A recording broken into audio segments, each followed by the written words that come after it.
ગઈકાલે અમારે લોકસભાની ચૂંટણી પૂર્ણ થઈ ગયા પછી અમારે જે ઉમેદવાર જે હીરાભાઈ જોટવા હતા એ મતદારોનો અને આગેવાન કાર્યકર્તાઓનો આભાર માનવા માટેના કાર્યક્રમ ગઈકાલે રાખવામાં આવ્યો હતો. સવારે 10 વાગે તાલાળા ખાતે રાખવામાં આવેલો અને ત્યારબાદ સાંજના 4 વાગે પ્રશ્નાવાડા ખાતે રાખવામાં આવેલો.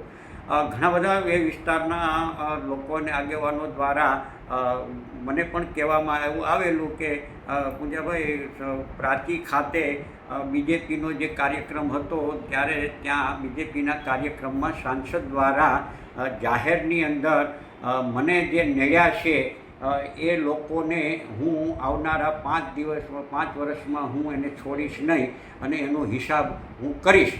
ભાજપ રાખે કે ન રાખે પણ હું એનો હિસાબ કરવાનો છું. આવા શબ્દ પ્રયોગો એક જનપ્રતિનિધિને પોતાના સ્વમુખે ન શોભે એ પ્રકારનું જાહેરમાં એમણે નિવેદન કરેલું. તો સ્વાભાવિક રીતે જાહેરમાં આ પ્રકારે કોઈ પદાધિકારી નિવેદન આપે એ દુઃખદ બાબત છે.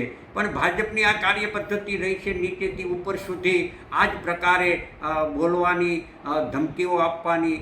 અને એમાં કોંગ્રેસના કાર્યકર્તાઓને એવું ક્યાંક ફીલ થતું હતું કે ભાઈ આ લોકો કોંગ્રેસને પણ ક્યાંક ટાર્ગેટ કરવાનું કદાચ માને જો કે હોય અથવા આ વિસ્તારમાં ભવિષ્યમાં કરે તો શું, એ સંદર્ભે મેં ગઈકાલે પ્રશ્નાવાડાના આભાર વિધિ કાર્યક્રમની અંદર મેં ત્યાં જાહેરમાં પણ કીધેલું કે બીજેપીના આગેવાનોએ આ પ્રકારના નિવેદનો કરવા જોઈએ નહીં. પરંતુ જો એમણે નિવેદન જે કર્યું છે એ કોંગ્રેસના આગેવાન કાર્યકર્તાઓને ધ્યાનમાં રાખીને જો એણે નિવેદન કર્યું હોય તો એમને હું સ્પષ્ટ કહેવા માગું છું ભાજપના આગેવાનોને કે આવનારા દિવસોમાં તમે જ્યાં નક્કી કરો, તમે જે સ્થળ સમય નક્કી કરો એ સમયે જાહેરની અંદર આપણે હિસાબ કરવા માટે હું તૈયાર છું અને હું આવવા તૈયાર છું. મેં બહુ સ્પષ્ટ કીધું છે કે ભાજપના આગેવાન એટલે સંસદ સભ્ય દ્વારા જે કહેવામાં આવ્યું છે એ કોંગ્રેસના કાર્યકર્તા કે આગેવાનોને ધ્યાનમાં રાખીને જો હિસાબ કરવાની વાત કરી હોય તો હું